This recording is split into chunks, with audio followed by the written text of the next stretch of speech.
What's up, guys? Welcome back to an episode of the NS Builders Podcast. As Doug said, it's a throwback, so I got a little coffee. That's hotter than I thought it was. It's an espresso shot. Today, I want to talk about expectation. And I had someone reach out. Actually, before I get into this, on my website, we just launched a brand new website. I'm separating it from the NS Builders brand, nickschiffer.com, SCHIFFER. So on there, you can actually book a one-on-one call with me. I actually have a lot of fun doing this. It is a paid call, but I'm trying to respond to all you guys' DMs, your messages, your emails, and I'm not gloating that I have a ton of them, but I don't always have the opportunity to really dig into these questions in the way I would like to. So it's an uninterrupted 1 hour consult call with myself. I basically position myself away from work and just, turn off notifications, and I just sit and we can chat about anything you want. Social media, business, hiring, building, whatever's on your mind. I find a lot of value in this. I've, spent the last few years talking to almost 200 other contractors on a 3-hour long podcast. I've been able to sit in the room with some really great people and have them be a consultant for me, anything from paid consultants to free consultants, and anyone, and varying from people that are 15 years ahead of me and, a year ahead of me. And I find a lot of value in the guys that are closer to where I'm at, but have already made strategic leaps, because it kind of, allows me to understand what my next move might be. So if you're interested in that, like I said, nickschiffer.com, check out the website. There's some information on there. We're going to actually be flooding that thing with a ton of good information, a lot of blogs that we've put together through previous podcasts, previous videos, et cetera, et cetera. I want to talk about expectation today. So I had a really cool conversation, and this has come up a lot. And, specific to the question that was brought up was, how do I set and manage expectations with, say, a contractor that I've never worked with, or a trade that I've never overseen? Is that the right way to say that? Like, what if I know nothing? What if I don't know a good foundation, how to install a good foundation? What if I've never installed tile before? How do I, put myself in a position where I'm actually managing someone like that? And I think this can also be relayed back to if you're a homeowner and you want to set, expectations with quality for a builder or a contractor. If you're hiring a contractor or a builder to build or renovate, and as a homeowner, you are expecting a particular, quality out of that, you need to understand what those expectations are and clearly communicate them. I really, truly believe that in this industry, we oftentimes are not clear with our expectations. And, for example, even for myself, especially early on, you almost approach things with giving just enough information. And then at least for me, it was like a test. I've used the example in the past of, hey, do me a favor, paint that door red.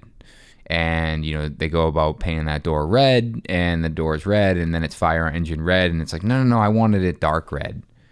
It's like, well, why didn't I communicate that? And I get it. You can argue, well, why didn't the painter ask? And it wasn't a real example, but that's, in a nutshell, what poor, communication is around expectation. So let's talk specifically about, working with a trade or a sub, or being put in a management position that you otherwise have not been in before, and how you're going to approach that. So really, you number one, you want to be humble about that, but you also want to be honest, where it's like, if you're in a position where you're going to be managing trades for the first time, there's no harm or foul in being open and honest about that. Hey, listen, I've been a carpenter my whole life. My business is starting to grow. I'm starting to subcontract a lot more. I'm not really familiar with the steps that go into a really good tile install. So can you just let me know what I need to do to make sure that your job is done? What do you need from me? And in opening that conversation and opening that dialogue up of, you being an asset to them is really important, where, rather than demanding or asking for things, it's you're putting yourself in a position where it's like, listen, I get that my job is to manage you. I don't know how to manage you. So what are the things that you need from me? Any contractor, any sub is going to rattle off 100 things that they need. Well, I need the walls to be perfectly plumb. I need the tub to be on site so I can tile around it. I also don't provide any of the waterproofing material, so all that waterproofing material has to be on site. I also want all the tile selections a month before, and I also want you to send me a photo of the tile being on site, because I don't want to waste my time coming to your job site and then realizing you don't have enough tile. Oh, by the way, you also make sure you have 20% extra tile, because that's typically what I run over. They're gonna rattle off these things, so you can go back and be like, all right, I need all those things, but you probably don't know what waterproofing materials to use. You can go on Instagram or research Fine Home Building or something like that and find out, the right waterproofing systems, but you have to go back to them. Before you go making decisions for that contractor, go back and be like, hey, all right, no problem. I can get the waterproofing material. Is there something that you prefer to use? Absolutely, I prefer to use this brand with this and this and this. Okay, is there a preferred manufacturer? I know I'm asking you a lot of questions, but I have not done this before, and I want to make sure that I'm setting this job up for success, because I know what my expectations are with the job, and and now that I'm kind of outlining that, I'd like to point out a few things that are really important to me. I follow this guy on Instagram. He does really great tile work, and there's a couple things that I really like really like what he does. For instance, he always seems to move the niche so it lines up with the overall tile layout. Is that something that we can do? Well, no, typically I just run, you frame it and put it, but yeah, I mean, or maybe it's just that, no, you frame it and I tile around it. Okay, understood, but how could we accomplish that?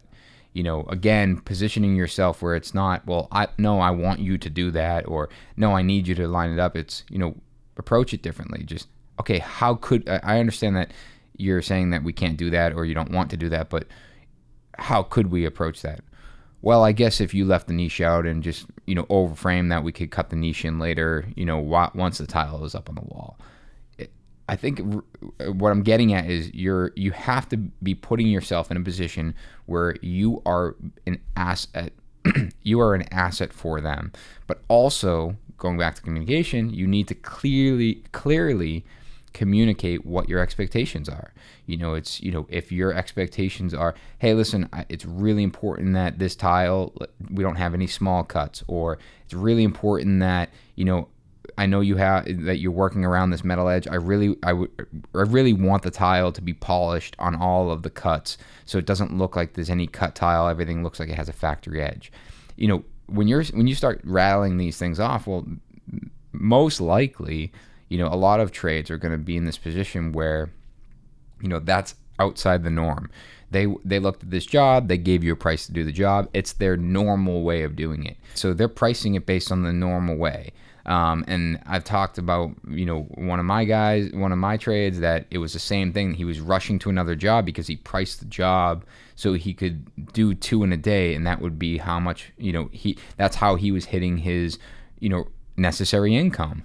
And I remember pulling him aside. I'm like, hey, listen, you're rushing through in the morning to then head to another job. What could I do to make sure that you don't have to leave the job? Well, I would need to charge more.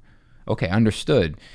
What is that more? What is that dollar value? Is it double? Is it 1.5 times? Because if it, whatever that might be, it might be worth it to me, thus worth it to the homeowner. We just need to know that up front. And I truly believe a lot of contractors are pricing things the normal way. They're constantly beat up on pricing. They're constantly asked to do things cheaper, and they're constantly looking to refine that.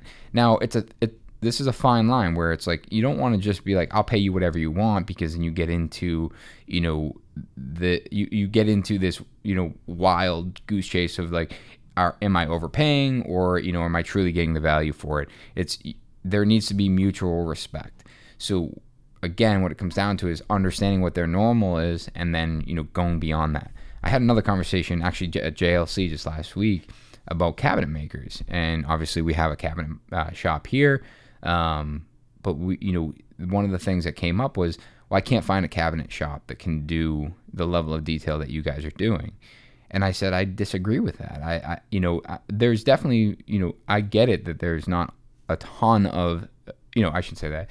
I get it that not everyone is incredibly talented, and that some people have a max capacity, but, I said, have you even asked, or are you sending, hey, here's a vanity design, I need a price on that. Okay, it's $6,000. Okay, thank you. Here's the line drawn shop drawings. Okay, great, and approved. And then all of a sudden it shows up and the quality is just not there, or it's like, or it would have been cool if it was all grain matched. Like, that question probably wasn't asked. And, and again, it goes back to the fact that, they're pricing this work based on the normal way they do it, because of their experience in the field, because of, what they've been, dealt with other contractors leading up to this, where, maybe it just takes one conversation. Hey, I got the shop drawings. I'd love to just hop on the phone or come to your shop and just outline some expectations. It's all walnut. I'd love to grain match all the face frames. I'd like to do this. I'd like to, upgrade the interiors to all walnut plywood. Well, that's all more money. It's like, I understand that's more money. I just want to understand, maybe I can sell that to the client, or maybe that's really important to the client, or maybe it's important to you as a brand as to what you want to, stand behind as far as what your millwork looks like. Again, it comes down to the fact that, you just need to be more open and honest in having a dialogue about those expectations. Now, as a homeowner, it's the same thing. If you want to be working with a contractor or a builder and you expect a certain level of detail, you need to communicate those things. And you need to communicate those things early on. There's things that people value, and everyone has different values. We've worked with clients that energy efficiency is like envelope design is absolutely number one priority, and then we have other clients that, well, the envelope design isn't number one priority. The number one priority is getting the biggest house we can for the dollar, or the most amount of millwork, or we want really big window. Like, everyone has different priorities, and understanding those up front is going to help set that job up for success. And again, they need to be really clear in the beginning, and then again, all the way through the process, all the way through pre-construction, design, even in construction, that should be a dialogue back and forth. So when you're at a particular point of the job and, say you're painting, it's like, has there been an expectation of what that quality of paint looks like? What is the inspection process? I've talked about it on, a previous site visit. I had this inspection light. Thing was $700 or something like that, and I could walk up to the wall and I could put it on the wall, and it shows every imperfection. If the majority of people use that, or if a client used that, if you're a homeowner and you were to use this light, you'd put it on the wall and you'd demand everything to be fixed. But the fact of the matter is it's a hand-worked surface. It's troweled. It's hand troweled or hand mud, hand applied mud and sanded. You're not going to get a dead flat surface unless you're willing to pay for it, because it takes an enormous amount of time to get that dead flat, zero imperfection. It's not a piece of sheet metal. It's troweled plaster in our case, or drywall in many of you guys' case. So again, if your expectations are sheet metal like finish, well, that needs to be communicated way up front, because that's an enormous undertaking, enormous amount of time. And again, what's that inspection process look like? Is it, let's put all the final trims in and let's turn the lights on and look at it, and then let's look at it, at night with the lights on and during the day with no lights on, and that way you're seeing it under the normal circumstances and understanding, hey, this is, I don't see anything, I'm comfortable proceeding. Expectation and communication, I say it all the time. It's enormously important in this industry, and I think that people undervalue it for a number of reasons. One being the fact that they are close-guarded about their experience in the industry, or they're worried that if they're more open and honest about, maybe their experience, or maybe the fact that they just don't know what they're talking about, they fear that that's going to put them in a difficult position. When, in my opinion, I've always approached this industry as, I don't necessarily know how to accomplish everything. I certainly don't know how to accomplish things that some of my trades do, but I understand that they have a process, and I'm going to ask the questions. Hey, I get that that's the way you just did that, but is there a way that if we did that this way, could we achieve a different result? And again, it's not me demanding, it's not me saying I need better. It's how do we work together? What can I do? What can I do to make your job easier? Or what could I do to make sure that these walls are super flat? Well, you could frame it super flat. Done. We go frame it super flat. And then they hang the board, and it's like, hey, I see some waves, and it's like, is there anything I can do to prep for this? No, not really. We can get a lot of that out, when we start slinging plaster. Okay, great. It's this back and forth dialogue, this mutual respect for this mutual respect for one another, and a very clearly communicated level of expectation.